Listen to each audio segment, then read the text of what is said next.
Good morning class. Today's topic is income elasticity of demand. Income elasticity of demand ठीक वैसा ही है जैसे इससे पहले हमने पढ़ा था प्राइस इलास्टिसिटी ऑफ डिमांड.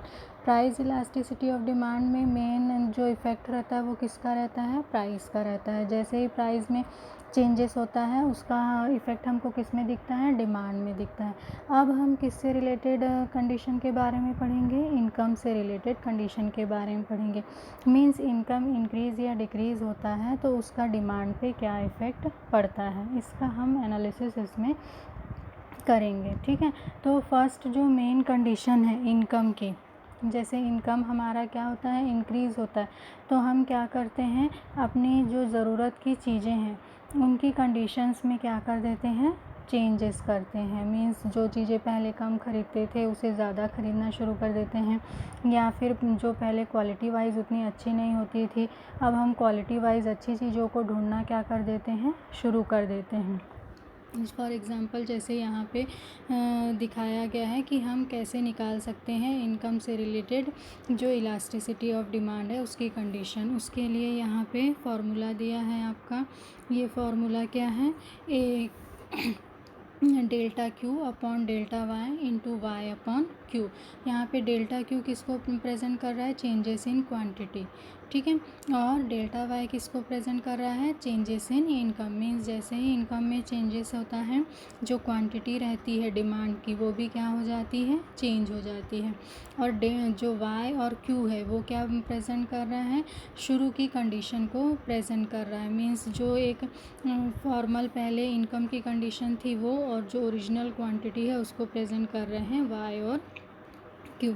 जैसे आप टेबल में देख रहे हैं इनकम पहले 100 थी तो डिमांड कितनी थी, 20 थी. इनकम इंक्रीज़ होके 150 हुई तो डिमांड कितनी हो गई, 25 हो गई. मीन्स जैसे ही हमारी इनकम इंक्रीज़ होती है हमारी डिमांड भी क्या हो जाती है, इंक्रीज़ हो जाती है.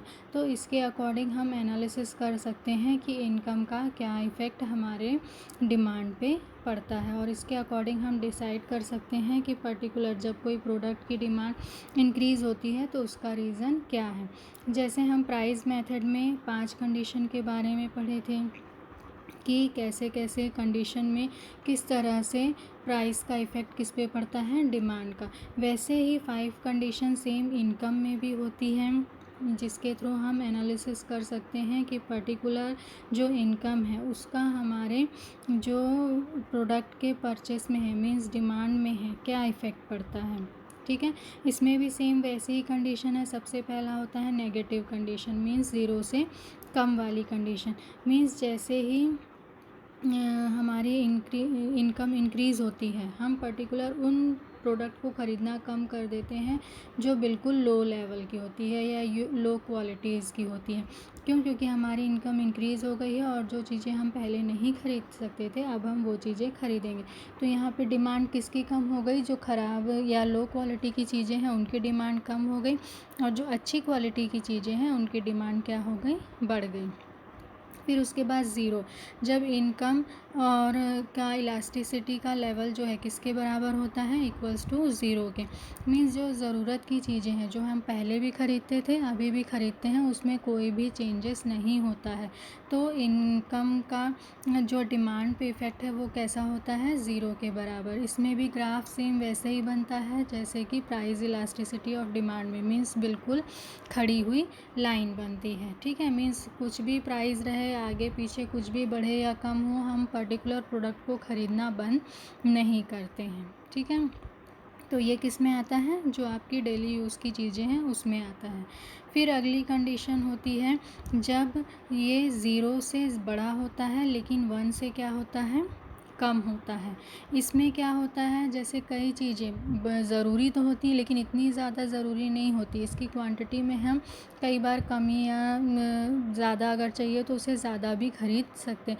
अगर हमारी इनकम इंक्रीज़ होती है तो पहले जो शक्कर हम कम ख़रीदते थे अब वो शक्कर की क्वांटिटी हम क्या कर सकते हैं, बढ़ा सकते हैं. या जैसे ही हमको लगता है कि हमारी इनकम कम हो रही है तो हम क्या कर सकते हैं, उसकी क्वांटिटी को ख़रीदना कम कर सकते हैं. तो कुछ चीज़ें ऐसी होती हैं जिनकी क्वांटिटी थोड़ी बहुत हम कंट्रोल कर सकते हैं, पूरी तरह से कंट्रोल नहीं कर सकते.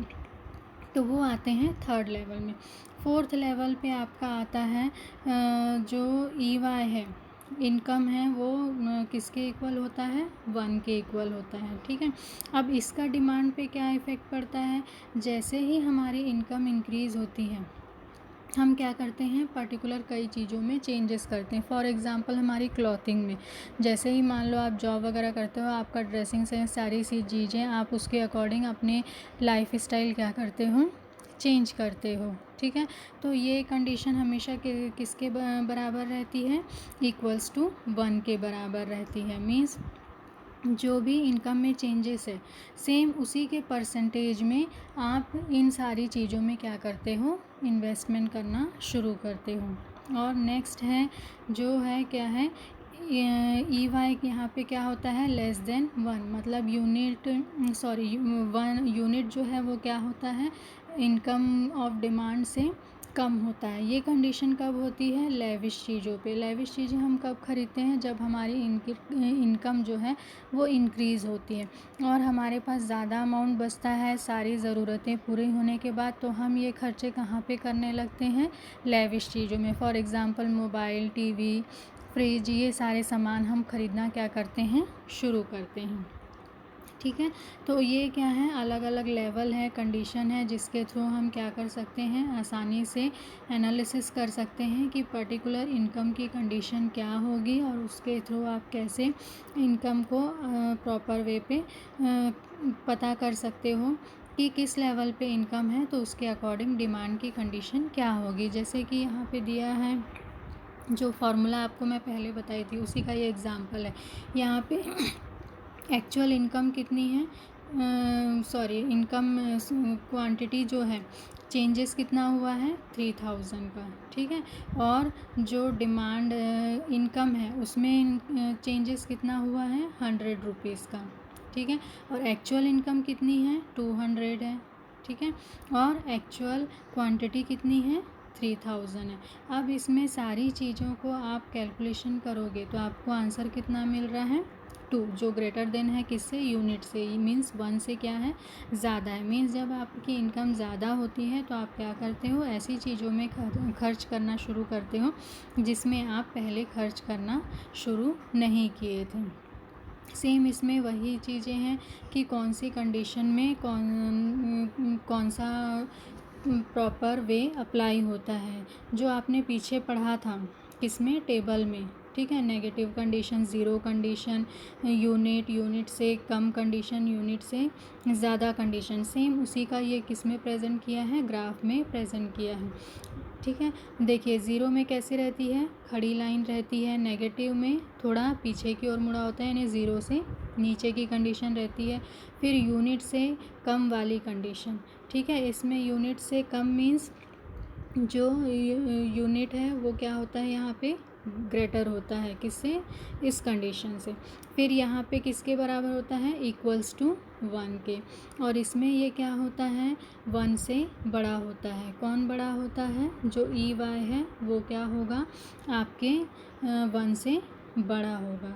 ठीक है, तो ये कंडीशन क्या है, अलग अलग है, जो प्रॉपर प्रेजेंट करती हैं कि जो कंडीशन है आपकी इनकम की वो कैसे प्रोडक्ट के डिमांड में इफ़ेक्ट करती है, और इसके थ्रू आप आसानी से एनालिसिस कर सकते हो कि पर्टिकुलर इनकम का पर्टिकुलर प्रोडक्ट के डिमांड में क्या इफ़ेक्ट पड़ेगा। इसी को देखिए यहाँ पे ग्राफ में प्रेजेंट किया गया है। ग्राफ में इलास्टिसिटी बताया गया है, जैसे कि ज़ीरो इनकम में सीधी लाइन है, बिल्कुल कोई चेंजेस नहीं है। मींस जो कंडीशन पहले थी वो कंडीशन अभी भी है। पॉजिटिव इनकम इलास्टिसिटी, जैसे ही इनकम इंक्रीज़ होती है आपका ग्राफ क्या होता है, ऊपर बढ़ने लगता है।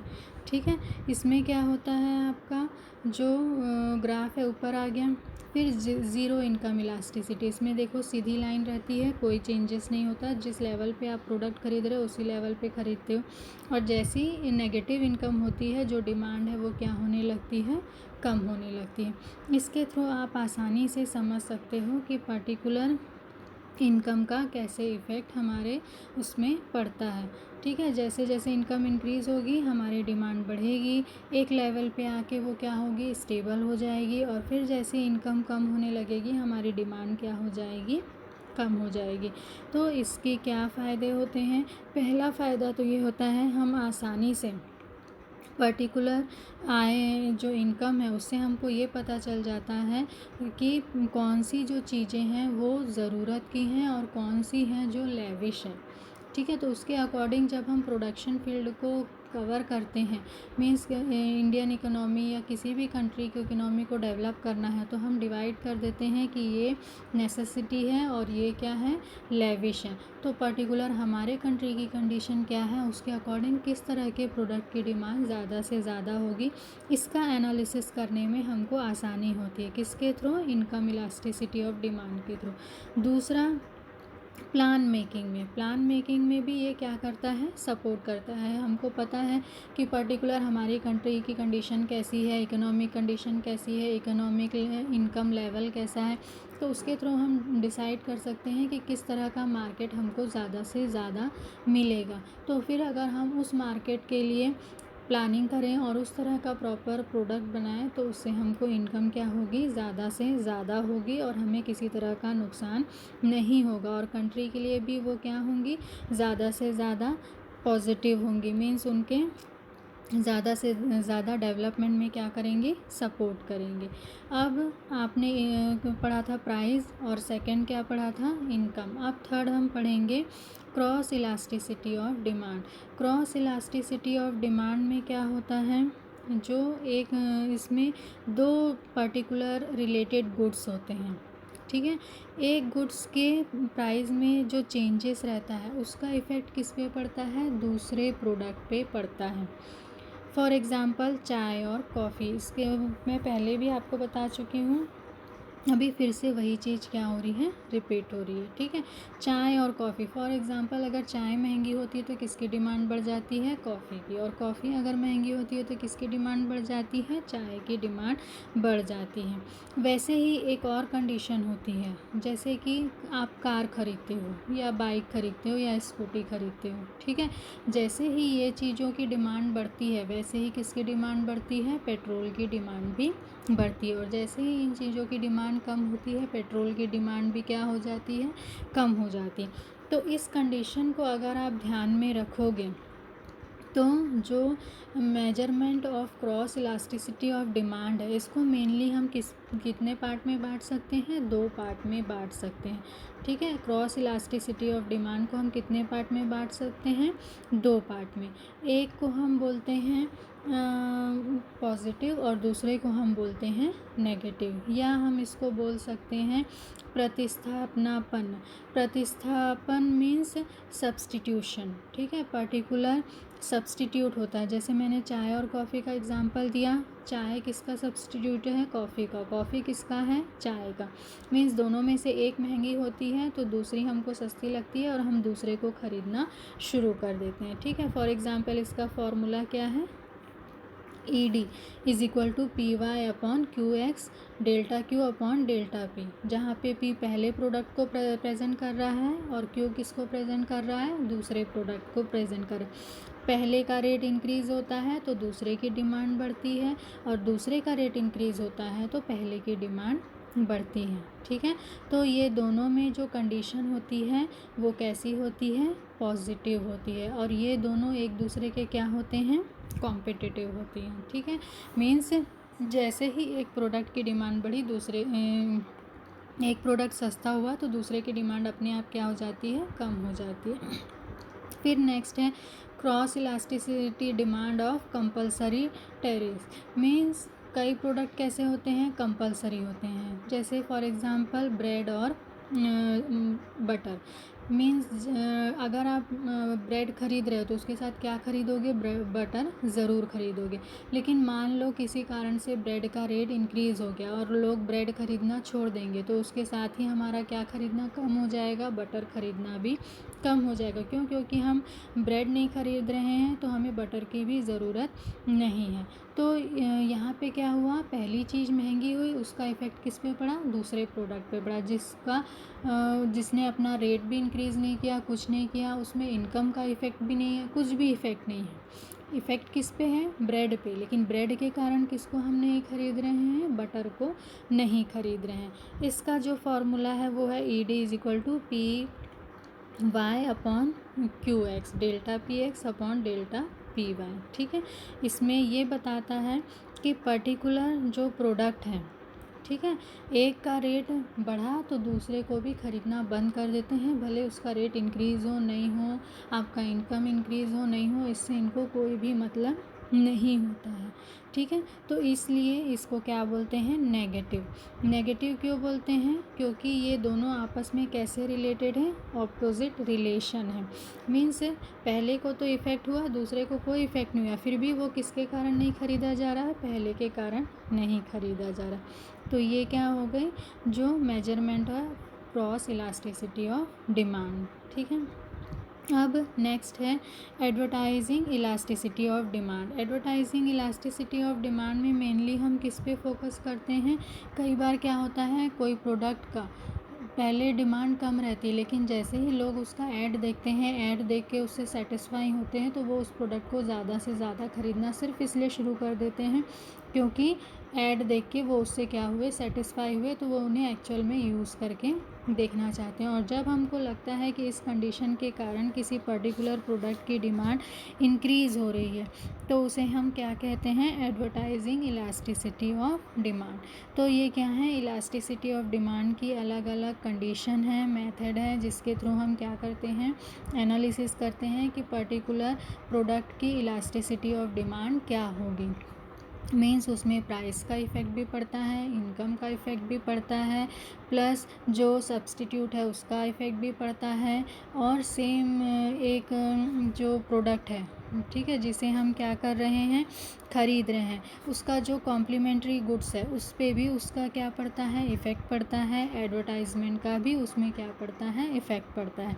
तो ये सारे वो मेथड है जिसके थ्रू हम आसानी से एनालिसिस कर सकते हैं कि पर्टिकुलर जो प्रोडक्ट आप मार्केट में लाना चाहते हो उसकी डिमांड प्राइस के अकॉर्डिंग क्या होगी, इनकम के अकॉर्डिंग क्या होगी, क्रॉस इलास्टिसिटी के अकॉर्डिंग क्या होगी, और एडवर्टाइजमेंट इलास्टिसिटी ऑफ डिमांड के अकॉर्डिंग क्या होगी। ठीक है, थैंक यू।